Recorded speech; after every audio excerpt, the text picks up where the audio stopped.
देखिए, इस वीडियो में हम क्लास 10th का एक सवाल करने वाले हैं जो कि SSTS सब्जेक्ट से है आपका। तो सवाल इस प्रकार से है, देखिए, लोकतांत्रिक सरकार की मुख्य विशेषताएं लिखें। या फिर इस सवाल को इस तरह से भी पूछ सकता है कि लोकतंत्र को सबसे अच्छा शासन व्यवस्था क्यों कहा जाता है। आंसर आपको वही लिखना है।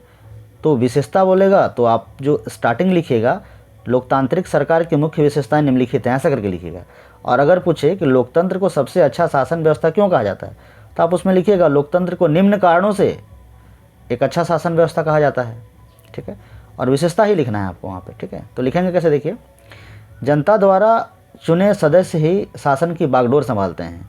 ये लोकतंत्र की प्रमुख विशेषता है, यानी कि जो सदस्य चुन कर आते हैं उन्हीं का जो ग्रुप होता है वही शासन की बागडोर संभालता है, चाहे वो केंद्र में हो चाहे राज्य में हो। दूसरा है, लोकतंत्र में चुनाव स्वतंत्र एवं निष्पक्ष तरीके से होते हैं। सभी को चुनाव लड़ने की आज़ादी होती है और निष्पक्ष तरीके से, पक्षपाती नहीं होती है, सबको समान दृष्टिकोण से देखा जाता है। ठीक है, तो ये लोकतंत्र की विशेषता है।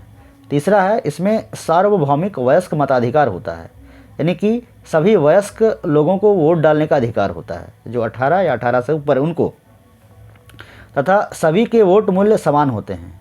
ऐसा नहीं कि कोई अमीर एक वोट किया, गरीब 2 वोट किया तो उसके बराबर होगा, ऐसा नहीं है। सभी के वोट का मूल्य समान होता है। नेक्स्ट है, चुनी हुई सरकार संविधान के दायरे में रहकर काम करती है, यानी कि जहाँ भी लोकतांत्रिक सरकार है तो वहाँ पे जो भी सरकार चुनकर आई हुई होती है वो संविधान के दायरे में ही रहकर काम करती है। ठीक है, नेक्स्ट देखिए, लोकतांत्रिक सरकार अपने नागरिकों की सर्वांगीण विकास के लिए जिम्मेवारी लेती है, यानी कि लोकतांत्रिक सरकार की जिम्मेवारी होती है कि मैं अपने नागरिकों का कल्याण करूं, और उसकी जिम्मेवारी वो लेती भी है। तो इस तरह से आप लिखेंगे लोकतांत्रिक सरकार की विशेषताएं। उम्मीद करते हैं वीडियो आपको पसंद आया होगा। मिलते हैं नेक्स्ट वीडियो में। धन्यवाद।